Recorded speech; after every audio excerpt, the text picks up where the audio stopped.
हम सबसे पहले क्लास 8 के जियोग्राफी के बारे में पढ़ते हैं। जो पहला चैप्टर है संसाधन।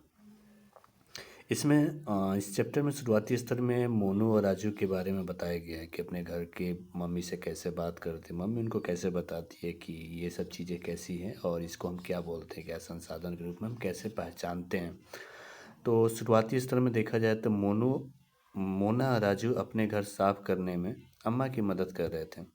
उन सभी चीज़ों को देखो, कपड़े, बर्तन, अनाज, कंघा, शहद की बोतल, ये किताबें, इनमें से प्रत्येक उपयोगी है। मोना ने कहा इसलिए ये महत्वपूर्ण है। अम्मा ने कहा ये संसाधन है। तो संसाधन क्या है? अम्मा से राजू ने प्रश्न पूछा। अम्मा ने बताया प्रत्येक वस्तु जिसका उपयोग आवश्यकताओं को पूरा करने के लिए किया जा सकता है वह संसाधन है। ठीक है। अपने चारों ओर देखिए और निरीक्षण कीजिए कि आप संसाधन के विविध प्रकार को पहचानने में सक्षम होंगे। आप प्रयास लगाने पर जोर जल विविधि प्रकार के पहचानने में सक्षम होंगे। मतलब जल पीते हैं आप अपने घर में जिस विद्युत का उपयोग करते हैं, स्कूल से घर पहुंचने के लिए उपयोग किए गए रिक्शा, पाठ्य पुस्तक जिसका उपयोग आप अध्ययन के लिए करते हैं, ये सभी संसाधन है। आपके पिता ने आपके लिए नाश्ता तैयार किया है, उन्हें जिन ताज़ी सब्जियों का उपयोग किया है वह भी एक संसाधन ही है। ठीक है। देखिए, जल, विद्युत, रिक्शा, सब्जी, ये पाठ्य पुस्तक सभी में कुछ एक जैसा क्या है?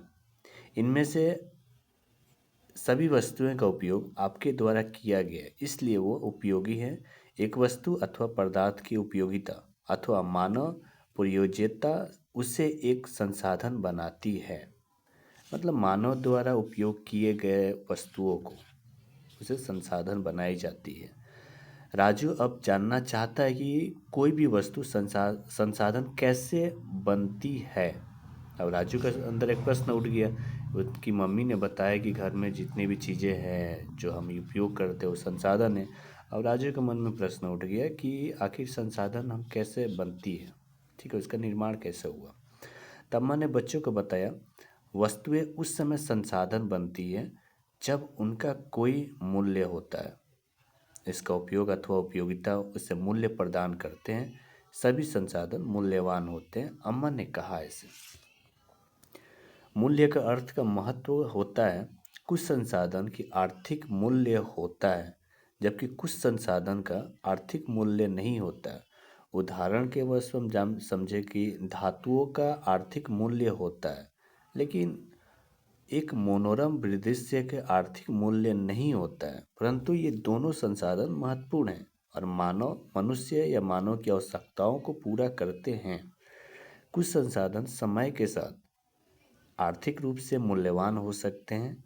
आपकी दादी के घरेलू नुस्खे को आज भी कोई वाणिज्यिक के मूल्य नहीं है, लेकिन यदि वो पेटेंट करने के उपरांत मेडिकल फर्म द्वारा बेचे जाते हैं तो वो आर्थिक रूप से मूल्यवान हो सकते हैं। तो समय और प्रौद्योगिकी के दो महत्वपूर्ण कारक हैं जो महत्वपूर्ण को संसाधन में परिवर्तित कर सकते हैं। दोनों लोगों की आवश्यकताओं से संबंधित है। लोग को स्वयं ही सबसे महत्वपूर्ण संसाधन है। ये लोगों के विचार, ज्ञान या आविष्कार की खोज है और अधिक संसाधन की रचना करते हैं। प्रत्येक खोज अथवा आविष्कार से बहुत से अन्य खोज का आविष्कार होते हैं। आग की खोज, खाना पकाने की पद्धति और अन्य प्रक्रियाओं को प्रचलन हुआ, जबकि पहिए का आविष्कार अंतः परिवहन की नवीनतम विधियों का विकास हुआ। जल विद्युत बनाने के प्रौद्योगिकी ने तेजी से बहते जल की ऊर्जा को उत्पन्न करके उसे एक महत्वपूर्ण संसाधन बना दिया। तभी देखिए संसाधन के प्रकार क्या क्या हैं। सामान्यतः संसाधन को प्राकृतिक, मानव निर्मित और मानव में वर्गीकृत किया गया है। आप समझते हैं प्राकृतिक संसाधन क्या है? जो संसाधन प्राकृतिक से प्राप्त होते हैं और आर्थिक संशोधन के बिना उपयोग में लाए जाते हैं वो प्राकृतिक संसाधन कहलाते हैं। वायु, जिसमें हम सांस लेते हैं, हमारी नदियाँ, झीलों का जल, मृदा और खनिज सभी प्राकृतिक संसाधन हैं। इन संसाधन में से बहुत से प्राकृतिक निःशुल्क उपहार हैं।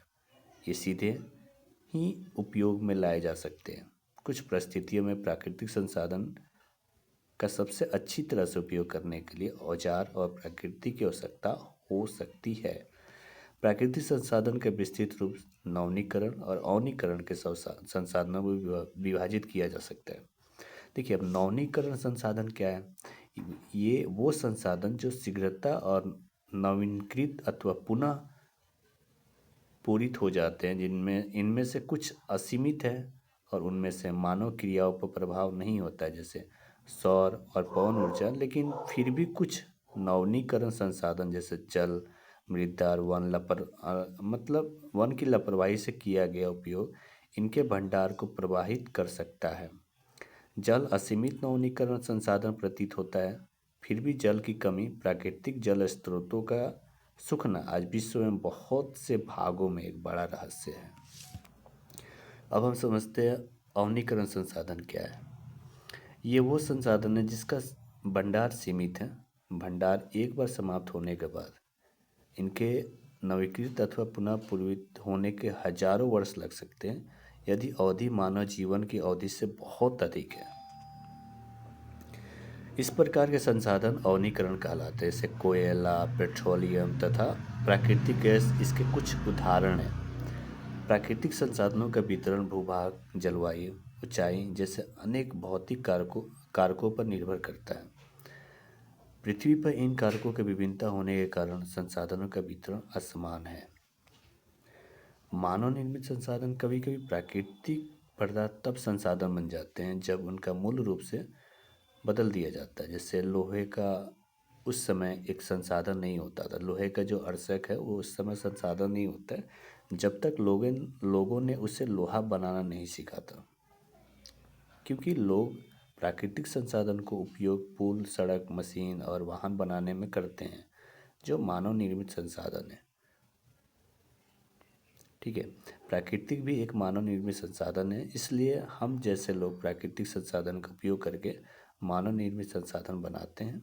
मोना ने समझाते हुए कहा, और राजू की स्वीकृति भी सिर हिलाया। राजू ने भी सिर हिलाया।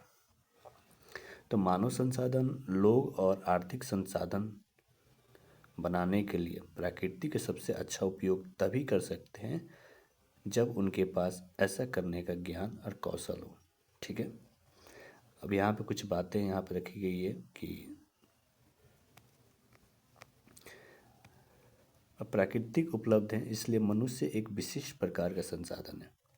अतः लोग मानव संसाधन और शिक्षा और स्वास्थ्य लोगों के बहुमूल्य संसाधन बनाने में मदद करते हैं।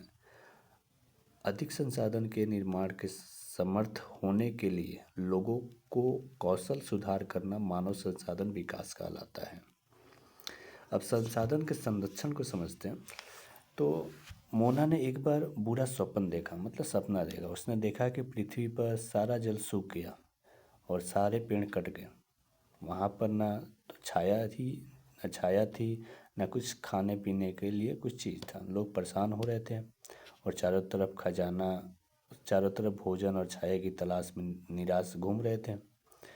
उसने अपनी माँ को सपने के बारे में बताया। उसने पूछा, अम्मा क्या ये सच हो सकता है? तो अम्मा ने कहा, हाँ, यदि हम नवीनीकरण संसाधन के प्रति सतर्क नहीं रहते हैं तो बहुत ही दुर्लभ हो सकते हैं, क्योंकि अनवीनीकरण संसाधन निश्चय से समाप्त हो सकता है। राजू ने पूछा, हम सबके लिए क्या कर सकते हैं? बहुत कुछ अम्मा ने बता दिया। आप अपने दोस्तों से भी बात कर सकते हैं। ठीक है, संसाधन के सतर्कतापूर्वक उपयोग करना, उन्हें नवीनीकरण के लिए समय देना संसाधन संरक्षण कहलाता है। संसाधन का उपयोग करने की आवश्यकता और भविष्य के लिए उनके संसाधन का संतुलन बनाए रखना सतत पोषीय विकास कहलाता है। क्योंकि संसाधनों का संरक्षण उनके तरीके हैं। प्रत्येक व्यक्ति उपभोग को कम करके वस्तुओं का पुनः चक्रण और पुनः उपयोग द्वारा योगदान दे सकता है। अंततः यह एक विभिन्नता बनता है, क्योंकि सभी जीवन एक दूसरे से जुड़े हैं। और शाम बच्चे और मित्रों ने समाचार पत्रों का व्यस्त वस्त्रों का बाँस की डडलिया के लिफाफे खरीदी और एक थैले बनाए। मोना ने कहा, हम इन वस्तुओं में से कुछ वस्तुएं उन परिवारों को देंगे जिन्हें हम जानते हैं। मुस्तफ़ा ने कहा, वे अपने संसाधन को बचाना और अपनी पृथ्वी को सजीव रखने यह एक बहुत अच्छा कार्य है। जिप्सी ने कहा, मैं बहुत ही सतर्क रहूंगी कि कागज़ व्यर्थ ना हो। उसने स्पष्ट किया, कागज़ बनाने के लिए बहुत से पेड़ों को काट दिया जाता है।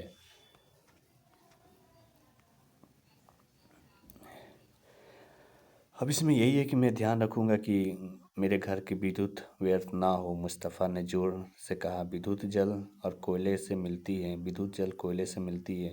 मैं विश्वास दिलाती हूँ कि घर में जल बेकार नहीं होगा। जल की एक एक बूंद मूल्यवान है। आशा ने कहा, बच्चों ने कहा कि हम सब मिलकर